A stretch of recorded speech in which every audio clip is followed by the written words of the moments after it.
আসসালামু আলাইকুম। আমি কবিরাজের নিজের বাড়ি সাততলা কবিরাজ বলছি। এই যে আমার হাতের সামনে একটা গাছ দেখছেন, এই গাছটার নাম হচ্ছে উলুট কমল। এই উলুট কমল ও আয়ুর্বেদ বইয়ে এই গাছটার নাম 21টা আইটেম প্রকারে প্রকাশ করছে। অনেকে অনেক নামে চিনেন। এই গাছের ডাক্তার উপকার হয়ে জায়গা অনেকেরই প্রসবের আগে পরে ধাতু যায় বা ভিতরে অশান্তি লাগে, টয়লেট ক্লিয়ার হয় না, এবারে আপনার খাওয়ার পরে রুচি আসে না, এগুলোর কাজ করে।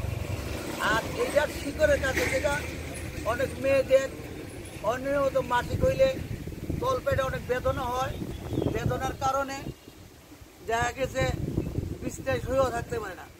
কিন্তু এটা কি করবে, এটা শিকড়া ওটাই, আর শিকড়ার বাকলগুলো ছিল্লা একতলা পরিমাণ বাকল আর 5টা গোলমরিচের সাথে খালি পেটে খাওয়াই দিলে তার ব্যথা 5 মিনিটের মধ্যে থাকবে না।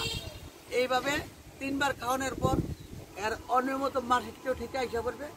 অনেকেই মা বোনের এই ধরনের বেদনাগুলো থাকে। আবারও বলি, এটার নাম উলুট কমল। উলুট কমল গাছের ডাকবার উপকার হয়েছে প্রস্রাবের আগে পরে ধাতু দেওয়া, নিদ্রা আসা, শান্তিকারক ও টয়লেট ক্লিয়ার হওয়া, গ্যাস্ট্রিকেশন বিরত থাকা। আর এটা শিকড়ার কাম হয়ে জায়গা যতনই শিকড়ার রস বা শিকড়ার বাকল রস 4 হইতে 5টা গোলমরিচ। অনেক মা বোনদের মাসিকের সময় তলপেটে বেদনা হয়, বেদনায় অনেক কষ্ট করে এই একতলা পরিমাণ শিকড়ার রস আর যে 4-5টা গোলমরিচ সেবন করা দিবেন খালি পেটে, ইনশাল্লাহ কাজ করবে। আর অনেকেই যাবিত রোগের চিকিৎসার জন্য পার্শ্ব ইচ্ছা করলে চিকিৎসা নিতে পারবেন।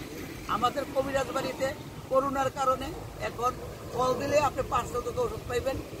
বিস্তারিত জানার জন্য আপনি কল করেন। আসসালামু আলাইকুম।